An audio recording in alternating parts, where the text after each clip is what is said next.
బంగారాన్ని విడిపించి ఆ రోజు ఆన్లైన్ రేటుకే మేము కొంటాం. Sharma gold company.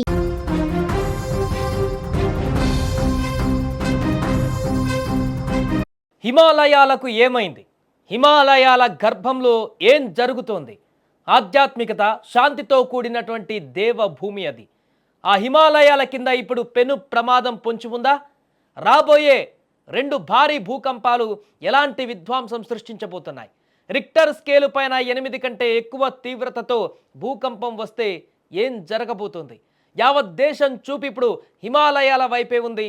హిమాలయాలలో ఏం జరుగుతోందని ఆసక్తిగా గమనిస్తోంది. దీనికి ప్రధాన కారణం హిమాలయాలలో 2 భారీ భూకంపాలు రావచ్చనేటువంటి తాజా హెచ్చరికలే. ఇటీవలే అత్యధిక ముప్పు పొంచి ఉన్నటువంటి జోన్ 5గా శాస్త్రవేత్తలు వర్గీకరించారు దీన్ని. ఇప్పటి వరకు ఉన్న భూకంప ప్రమాద తీవ్రతకు సంబంధించిన మ్యాప్లో సవరణలు చేస్తూ కొత్త మ్యాప్ను తీసుకువచ్చారు.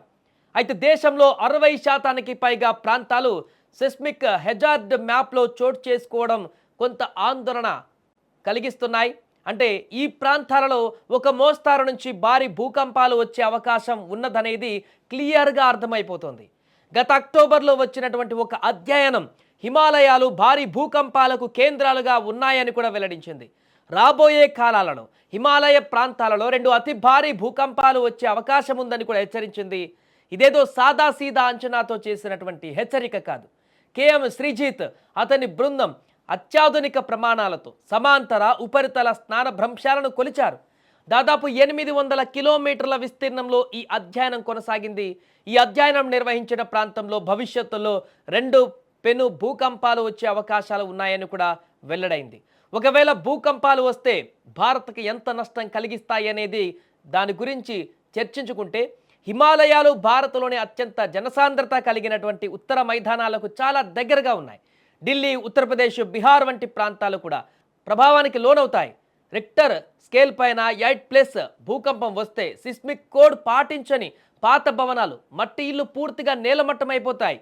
ఇప్పుడు అందుకనే ఆ ప్రాంతాల్లో ఉన్నటువంటి ఉత్తరప్రదేశ్ కానీ, ఉత్తరాఖండ్ కానీ, హిమాచల్ ప్రదేశ్ కానీ, జమ్మూ కాశ్మీర్ కానీ ఈ ప్రాంతాలలో ఇప్పటి నుంచి కట్టేటువంటి ఇల్లులకు సంబంధించి కొత్త గైడ్లైన్స్ కూడా ఇచ్చింది. జపాన్ టెక్నాలజీ తరహాలో కొత్తగా నిర్మించేటువంటి హౌజెస్కి ఆ టెక్నాలజీని ఉపయోగించి నిర్మాణాలు జరగాలంటూ కూడా ఇప్పటికీ ఆదేశాలు ఇచ్చినట్టుగా తెలుస్తుంది.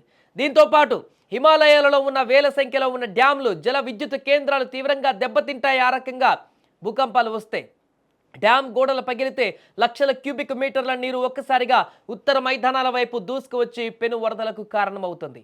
ఇది అత్యంత భయానకరమైనటువంటి పరిణామంగా మారేటువంటి అవకాశం ఉంటుంది. ఒక హైవేలు కానీ, రైల్వే ట్రాకులు కానీ, వంతెనలు కానీ పూర్తిగా విరిగిపోతాయి. ముఖ్యంగా ఉత్తరాది రాష్ట్రాలు దేశంలోని మిగిలిన ప్రాంతాల నుండి పూర్తిగా దూరమయ్యేటువంటి ప్రమాదం ఉంది. అయితే అదే జరిగితే పంజాబ్, హర్యానా, యూపీ వంటి ప్రధాన వ్యవసాయ పారిశ్రామిక రాష్ట్రాలు దెబ్బతింటాయి. కోలుకోవడానికి దశాబ్దాలు పట్టేటువంటి అవకాశం కూడా ఉంటుంది. ఏదేమైనా కూడా తాజా అధ్యయనం హిమాలయాలలో ఏదో జరగబోతుంది అనేటువంటి ఒక సంకేతాన్ని అయితే ఇస్తున్నాయి. అయితే ఈ భారీ 2 భూకంపాలు ఇప్పటికిప్పుడైతే వచ్చే అవకాశం లేదు. చాలా సమయం పట్టేటువంటి అవకాశం ఉంది, దశాబ్దాలు పట్టేటువంటి అవకాశం ఉంది. కానీ అంతకంటే ముందే ఇక్కడ చిన్న చిన్న కదలికలైతే ప్రస్తుతం కనిపిస్తున్నాయి హిమాలయాలలో.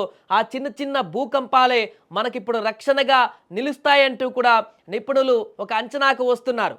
భారీ స్థాయిలో వచ్చే 2 భూకంపాల కంటే కూడా ఈ యొక్క చిన్న చిన్నగా మధ్యలో వచ్చేటువంటి ఈ ప్రకంపనలనేటివి ఆ ఒత్తిడిని తగ్గించి భారీ పెను విపత్తు రాకుండా ఒక లీకేజ్ లాగా ఈ చిన్న చిన్న ప్రకంపనలు ఉపయోగపడతాయంటూ కూడా చెప్తున్నారు. ఈ చిన్న చిన్న ప్రకంపనలే ఇప్పుడు ఆ భారీ విపత్తు నుంచి కాపాడేటువంటి ఒక లీకేజ్ సిస్టంగా మారేటువంటి అవకాశం ఉన్నట్టుగా ఒక పాజిటివ్ అంశాన్ని కూడా చెప్తున్నారు. చూడాలి మరి ఇది ఏ రకంగా ముందుకు వెళ్ళబోతుంది. చిన్న చిన్న లీకేజీలతో, చిన్న చిన్న ప్రకంపనలతో వచ్చినటువంటి ఒత్తిడిని, టెక్టనిక్ ప్లేట్లలో వచ్చినటువంటి ఆ ఒత్తిడిని ఈ యొక్క చిన్న చిన్న లీకేజీల ద్వారా ఆ ఒత్తిడి అంతా బయటికి వెళ్ళి భారీ భూకంపం నుంచి బయటపడేలా చేస్తుందా, లేకుంటే ఆ ఒత్తిడి ఒకేసారి బ్లాస్ట్ అయి ఇప్పుడు చెప్పినట్టు రాబోయే కొన్ని సంవత్సరాల తర్వాత భారీ భూకంపాలకు దారితీసి అతలాకుతలం చేస్తుందా అనేది భవిష్యత్తే నిర్ణయించాలి.